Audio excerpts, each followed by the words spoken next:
So today I'm going to be showing you guys how to attach the lightweight rucksack frame to the tropical rucksack. It's pretty simple. If you guys don't really know what you're doing, it could be a little bit complicated. But once you really kind of just see the general sketch of it, it's real simple. But there's a variety of different ways you guys could do it. I'm just going to be going over a couple of them that I know of. But yeah, I'm going to be going over just somewhat field gear as well, like, canteens, that kind of thing. And just their general rucksack setups for the late war stages of Vietnam. This is primarily 69 all the way to 72.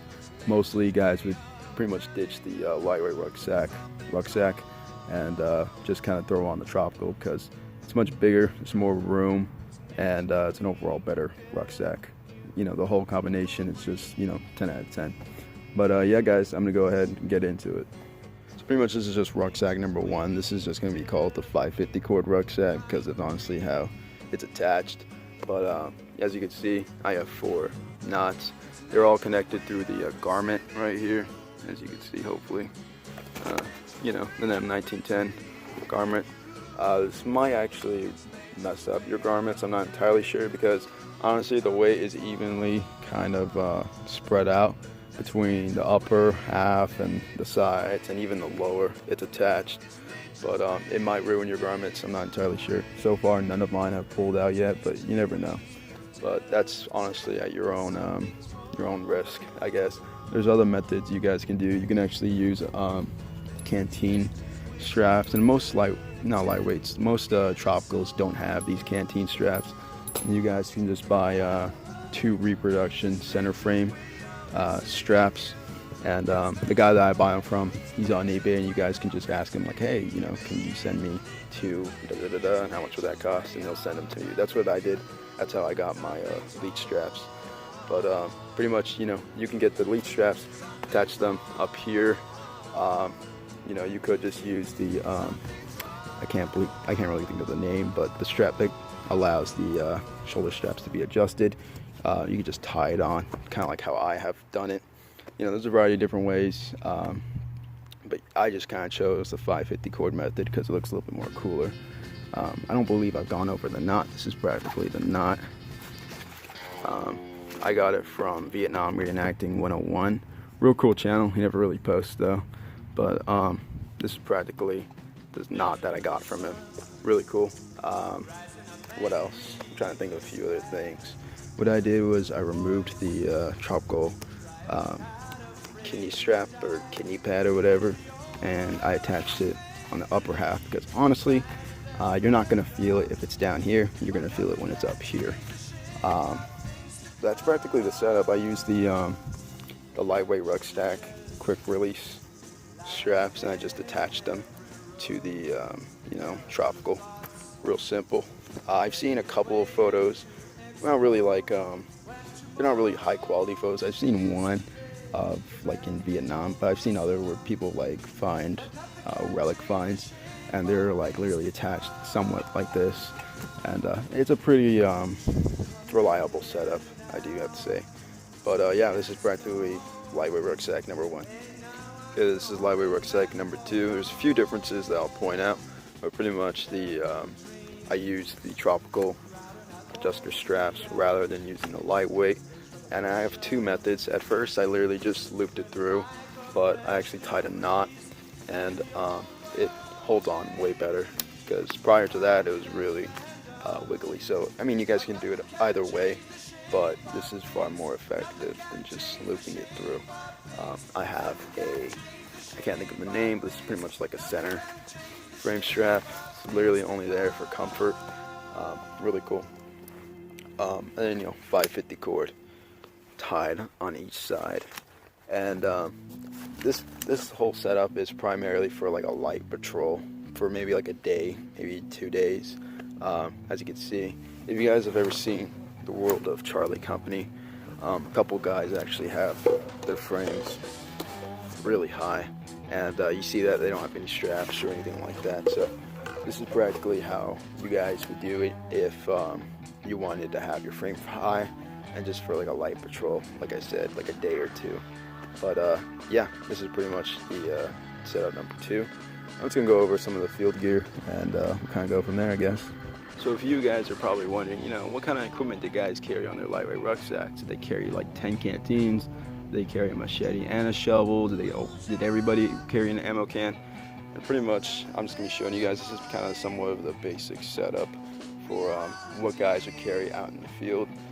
Keep in mind, this really depends on how long you guys are going to be in the field, or what you guys are portraying. Are you portraying like a 3-day patrol or like a 1-day patrol? It really depends. And you pack light if it's a 1-day thing, so on and so forth. But the first thing I'm going to start off with is the bedroll, poncho liner, and air mattress. Things all rolled up.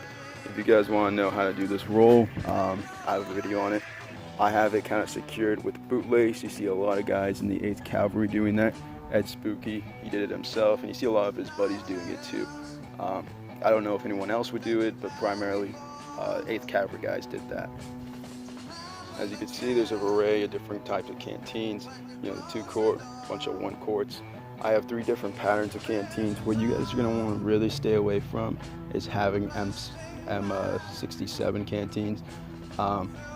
At most, I would only have 1, maybe 2 kind of pushing it, because honestly these things were like brand new, and a lot of guys, honestly no guys really had like full sets of M67. Even in like 1975 with the evacuation of Saigon, you don't see a lot of M67 full sets. So you guys are going to want to stay away from that. You guys are really going to want to stick to either the first pattern or the second pattern canteens.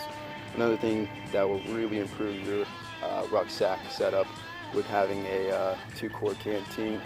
I would only have 2-quart for maybe like 69 all the way to 72. And in 72 you see a lot more 2-quarts. You can actually have 2 2-quarts, and that's what you see a lot of guys kind of carrying. And it makes sense, honestly. A lot more room, a lot more availability. Now, you don't necessarily need a canteen cover. You can literally just throw on a couple canteens with carabiner. You see a lot of guys doing that. At the most I've seen is probably around 4, like 2 on each side, or just in random places. It really just depends on how you guys want your canteens. Or if you guys are wanting to carry more water, I guess, you can actually just throw your canteens in one of the pockets for more of a light patrol, I guess. Here's a C-Rat sock. You normally see these probably from 67 all the way to 68. A lot of guys stopped carrying the C-Rat socks because of the tropical rucksack. That's just kind of my theory, because it's much more bigger, more room. But honestly, the C-Rat sock would get in your way. It dangles around. You can honestly hit yourself with it, and it makes noise as well. So a lot of guys kind of ended up ditching that whole method. I'm not sure if the Marines did that, but primarily Army guys did. Here's a C-Rat stove, another interesting item to have on your rucksack with a, carabiner, that kind of thing. Here is just a little shelf. Can't think of the proper name for it, but you can use this shelf pretty much to attach an ammo can, maybe even a PRC-77. It's an item that I really don't see a lot of photographic evidence of, but it's still, I'm pretty sure it's still used out in the field. Here's a Claymore bag. I see a lot of guys carrying these, late war, as I said. Guys either carried canteens, personal items, ammo, a variety of things other than C4. Not C4, Claymores, my bad. Here's an M56 first aid pouch. Real basic item. You can literally throw that on anywhere. As I said, 2 carabiners. You do see grenades a few times. Ed Spooky had a couple grenades on his rucksack. I think a few of his buddies too. You do see a lot of smoke grenades alongside with signal flares. A few times you do see a couple guys with the angle light on their ruck, but it's kind of a rare thing. And I'm pretty sure they're just thrown in the rucksack. Here are some canteen straps for the tropical. Something you somewhat see, mostly with Special Forces guys. Here is a towel, just something you would see kind of thrown over. Here is a bandolier. Most guys, not really most guys, if you were going to be carrying 3 bandoliers of ammo, a lot of guys would just carry 2 on them, and the third one would be on their rucksack. But I have each side cut off to just allow it to be tied on better. It's a post-war one, so don't really freak out about it. Another thing you see is pretty much ammo belts. A lot of guys, the M16 gunner would go out of ammo. He'd run out of ammo super fast, and a lot of guys would just carry 100 rounds on their ruck, either in an ammo box or just thrown on their ruck. A couple items here is bayonet, something you occasionally see, not extremely often, but you do see it. Machete for the 8th Cavalry, my impression. A lot of guys, literally every guy was issued a machete, which is kind of an interesting thing. Honestly, it depends on units. Some guys had them, some guys didn't. It's really up to your unit. Shovel. The 8th Cavalry, for an interesting reason, every other guy had a shovel, so I don't really carry a shovel. It's honestly up to you guys if you want to, if you don't. A lot of guys did carry machetes and shovels, but yeah, this is pretty much the equipment you would see on a lightweight rucksack, depending on, you know, patrols, so on and so forth. Something I kind of missed was the grasshopper gas mask. You see a lot of 1st Cavalry guys with that, alongside with the 101st, so on and so forth, so on and so on, just like war impressions. But yeah, guys, this is pretty much the equipment guys would carry. Hopefully you enjoyed the video, and I'll see you around.